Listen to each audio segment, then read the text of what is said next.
Depuis 2 siècles, ces petits contenants en aluminium occupent les placards de nos cuisines. La boîte de conserve a vu le jour à Paris, dans les mains du confiseur Nicolas Appert. Mais c'est à Nantes qu'elle s'industrialise grâce à Joseph Collin et ses sardines en boîte. À Nantes, on a réussi à trouver tous les éléments pour démontrer sa faisabilité industrielle, mais également commerciale, et donc réussir à trouver des marchés et pouvoir la développer et passer d'un stade qui était encore artisanal entre 1795 et 1810 à un stade qui est devenu industriel avec de véritables ateliers. À la fin des années 1800, la ville hérite même du nom de capitale de la conserve, avec des industriels comme Sopiquet ou Cassegrain, dont l'usine de Saint-Sébastien-sur-Loire est toujours en activité aujourd'hui. Il y a eu un moment, oui, où c'était la principale production française était nantaise, mais très rapidement, c'est parti sur d'autres sites. Alors même si les capitaux et si les prises de décision étaient dans des sièges nantais, la production était sur d'autres lieux. Si les boîtes de conserve sont anciennes, elles n'ont cessé d'évoluer au fil des années.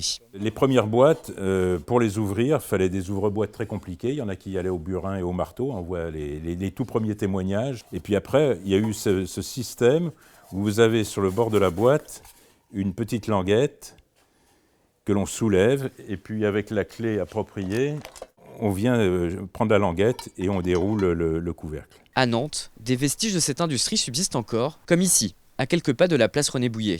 On est devant le bâtiment d'une imprimerie sur métaux créée par Alfred Riom, qui s'est installé ici en 1899, qui a fonctionné jusque dans les années 1970.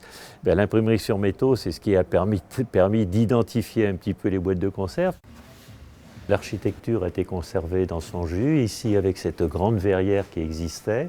Et puis de chaque côté de la verrière, il y avait des ateliers, une distribution d'ateliers dans lesquels devait se faire l'impression. Ce patrimoine de la conserve, Laurent Venaille veut le raviver.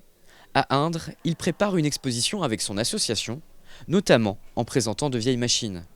Ça déclenche souvent chez les gens qui ont travaillé dans l'industrie des souvenirs, des commentaires, donc c'est un petit peu ce qu'on recherche aussi quand on fait une exposition, c'est que les gens s'expriment, qu'ils retrouvent un passage de leur vie dedans. Pour fêter le bicentenaire de la conserve, l'association a prévu tout un programme de films, conférences et expositions.